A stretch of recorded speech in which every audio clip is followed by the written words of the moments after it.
तर नमस्कार विद्यार्थी मित्रांनो, स्वागत आहे तुमचं सर्वांचं पुन्हा एकदा आपल्या यूट्यूब चॅनल ॲग्री गँगमध्ये. तर तर आता आजचा व्हिडिओ आपला आहे ॲग्रो 232 या कोर्सच्या मोस्ट प्रोबेबल क्वेश्चन्सबद्दल.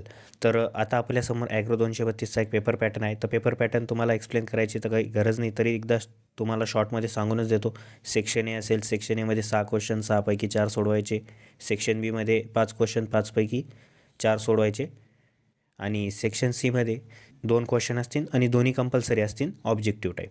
तर मित्रांनो, आता आपण बघणार आहोत ॲग्रो 232चे मोस्ट प्रोबेबल क्वेश्चन्स. तर त्या अगोदर तुम्हाला काही काही जे कॉमन पॉईंट्स असतात या कोर्समध्ये, कारण हा जो कोर्स आहे हा अतिशय सोपा कोर्स आहे आणि यात तुम्हाला म्हणजे पासिंग निघणं खूप सोपं आहे.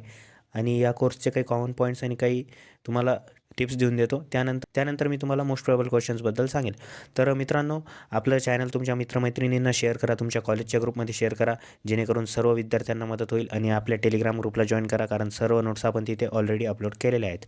तर मित्रांनो, हा जो कोर्स आहे ॲग्रो 232चा, तर यात सॉईल क्लायमेट झालं, लँड प्रिपरेशन झालं, हार्वेस्टिंग, यात काही कॉमन पॉईंट्स असतात. तर सॉईलमध्ये मित्रांनो तुम्हाला सांगतो, मोस्टली जे क्रॉप्स आहेत त्यांना एक कॉमन तो पॉईंट आहे well fertile land with good water retention capacity, well drain land, असं तुम्ही लिहू शकता.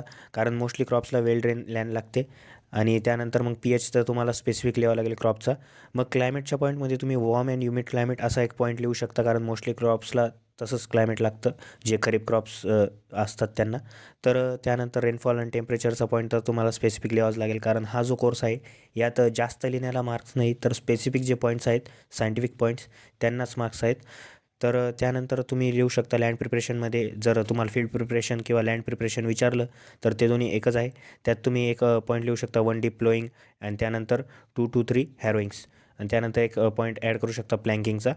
मग हार्वेस्टिंगचा जर पॉईंट विचारला तर हार्वेस्टिंगमध्ये तुम्ही लिहू शकता सायन्स ऑफ हार्वेस्टिंगमध्ये yellowing and drying of leaves.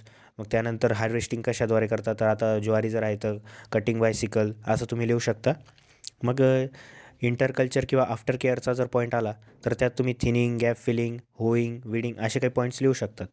मग सीडचा जो पॉईंट असतो, जसं सीड अँड सोईंग, तर त्यात तुम्ही सीड ट्रीटमेंट एक कॉमन पॉईंट आहे, त्यात तुम्ही ट्रायकोडर्मा विरिडी 5 ग्रॅम पर के जी सीड्स असं सुद्धा लिहू शकता. आणि बायो फर्टिलायझर्समध्ये तुम्ही रायझोबियम जे आहे ते पल्सेससाठी आणि ॲझोटोबॅक्टर जे आहे ते सिरियल्ससाठी असं लिहू शकता तुम्ही. आणि जर केमिकल्स फर्टिलायझर राहिले जर केमिकल फर्टिलायझर्स राहिले तर त्यात तुम्ही कप्तान, थिरम हे जे सीड ट्रीटमेंटसाठी कॉमनली यूज केले जातात असे फंगिसाइड्स तुम्ही लिहू शकता. तर मित्रांनो, हा कोर्स जो आहे तो सायंटिफिक कोर्स आहे, तर यात स्पेसिफिक पॉईंट्सलाच मॅटर करतात मार्क्स.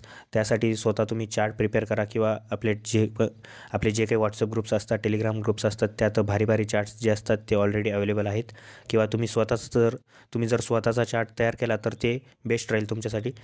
आणि मिलेट्सचा एक मित्रांनो सांगून देतो, मिलेट्सचा जो क्वेश्चन आहे, जे मिलेट्सचे क्रॉप आहेत यांचं मेनली बॉटॅनिकल नेम जे असतं ते ऑब्जेक्टिव्हला विचारलं जातं किंवा एका चार्ट फॉर्ममध्ये विचारलं जातं, तर त्यामुळे मिलेट्सचा पॉईंट हा करून घ्या. तर आता आपण मोस्ट प्रोबेबल क्वेश्चन्स बघूत.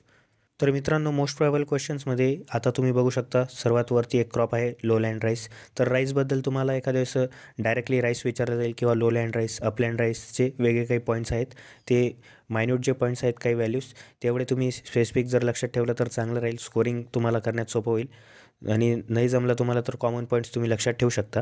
तर राईस हा जो क्रॉप आहे हा 10 वेळा विचारला गेलेला आहे. आणि यात आता मित्रांनो 6 मार्क्सला जर आता क्वेश्चन झालेला आहे, तर पहिले 4 मार्क्सला होता तर 4 पॉईंट्स विचारले जायचे, तर आता 6 मार्क्सला झालेला आहे, त्यामुळे मी इथे 6 पॉईंट्स जे आहे ते इन्क्लूड केलेले आहे. आणि हेच पॉईंट्स मोस्टली सेमिस्टर एंडला विचारले जातात. जास्त तर soil climate, seed and sowing, मग weed management, manure fertiliser, harvesting yield, nursery, varieties, असे मोस्टली पॉईंट्स विचारले जातात सेमिस्टरला. इकॉनॉमिक इम्पॉर्टन्स कधी कधी विचारला जातो. यात आता 6 मार्क्सला एक क्वेश्चन आहे, तर एखादा मेन जर क्रॉप आहे तर त्याला एखाद्या 6 पॉईंट्स येतील, किंवा एक्सप्लेन पूर्ण त्याची डिटेलमध्ये जी कल्टिवेशनची प्रोसेस आहे ती एक्सप्लेन करायला होतील. म्हणजे सर्व पॉईंट्स जे असतील ते तुम्हाला लिफलेट टाईप फॉर्ममध्ये लिहावं लागतील, त्याचे कल्टिवेशनच्या प्रॅक्टिसेस. तर आय होप की पॉईंट्समध्येच विचारलं गेलं पाहिजे सेमिस्टर एक्झामला. ए बी पॅटर्न असला तरी चालेल, क्रॉप्स वाढतील पण 3-3 पॉईंट्स विचारले जातील जर ए बी पॅटर्न गेला तर. तर आता आपण बघू, खरीप सोरगमबद्दल विचारलं जातं. खरीप सोरगम हा एक मेन क्रॉप आहे. त्यानंतर पिजन पी आहे पल्सेसमधला. सोयाबीन जो आहे ऑइल सीड्समधला एक मेन क्रॉप आहे. त्यानंतर कॉटन जो आहे, कॉटनमध्ये आता तुम्हाला एखाद्या वेळेस हायब्रिड कॉटन विचारतील, किंवा देशी कॉटन किंवा साधं एक कॉटन असलं तर तुम्ही ते लिहू शकता. आणि जर वेगळं विचारलं तर मोस्टली तुमचे कोणते पॉईंट चेंज होतील तर ते स्पेसिंग, सीड रेट, यील्ड असेच पॉईंट्स चेंज होतील. बाकी पॉईंट्स तर जे असतील ते कॉमनच असतील. तर मोस्टली तुम्हाला जर स्पेसिफिक करता आलं तर जर जर तुम्हाला स्पेसिफिक करता आलं तर करा, नाही तर कॉमन पॉईंट्सच तुम्ही करून जा कॉटनसाठी. त्यानंतर ग्राउंडनट जो आहे ग्राउंडनटबद्दल विचारलं जातं. आता याला मी बी फॉर्ममध्ये घेतलं कारण ग्राउंडनटबद्दल जास्त विचारलेलं नाही आहे आणि मोस्टली कमीच पॉईंट आलेले आहेत. तर त्यानंतर बी फॉर्ममध्ये मुंगबीन आहे. मुंगबीन म्हणजेच ग्रीन ग्राम. तर ग्रीन ग्रामचे काही तुम्ही पॉईंट्स बघू शकता येथे. तर ही मोस्ट प्रोबेबल जे आहे आपण आपल्या टेलिग्राम ग्रुपला अपलोड केलेले आहे, तर ते ग्रुप तुम्ही जॉईन करून घ्या. त्यानंतर जे फॉडर क्रॉप्स आहेत, तर फॉडर क्रॉप्सबद्दल मित्रांनो एखाद्या फॉडर पर्पजसाठी जो मेज असतो त्याचं एक पूर्ण कल्टिवेशन प्रॅक्टिस विचारतील किंवा त्याचे काही पॉईंट्स किंवा एखादा नेपियरबद्दल विचारले जातील. नाही तर मोस्टली तुम्हाला फॉडर क्रॉप्स एनलिस्ट करतील आणि त्यात त्यांची seed sowing, harvesting end yield आणि अजून एखादा जर पॉईंट असेल तर ते विचारतील आणि त्या क्रॉप्सबद्दल तुम्हाला ते लिहावं लागेल. मग आता आपण सेक्शन बीचे क्वेश्चन्स बघू. हे जे शॉर्ट्स क्वेश्चन आहे, तर हे सेक्शन बीचा जो क्रॉप आहे तो मायनर क्रॉप आहे, म्हणजे जास्त विचारलेलं नाही म्हणून मी याला इथं घेतलेलं आहे. जरी सेमिस्टर एंडला हा सेक्शन एमध्ये सुद्धा येऊ शकतो.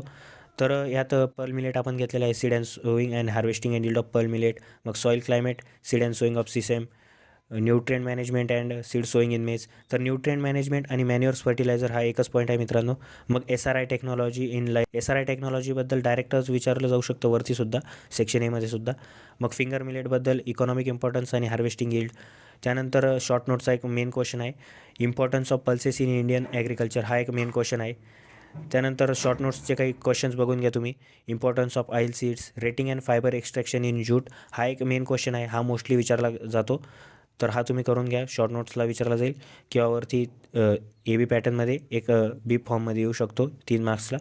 तर constraints in oil seed production, harvesting and yield of black gram. त्यानंतर एक 5वा क्वेश्चन आहे, ड्रम रोलिंग इन ग्राउंडनट. तर ग्राउंडनट क्रॉपमध्ये जे आहे ड्रम रोलिंग हे एक इम्पॉर्टंट ऑपरेशन आहे, तर त्याबद्दलसुद्धा विचारलं जाऊ शकतं. तर हे होते मित्रांनो ॲग्रो 232 खरीप क्रॉप या कोर्ससाठी इम्पॉर्टंट क्वेश्चन आणि काही टिप्स.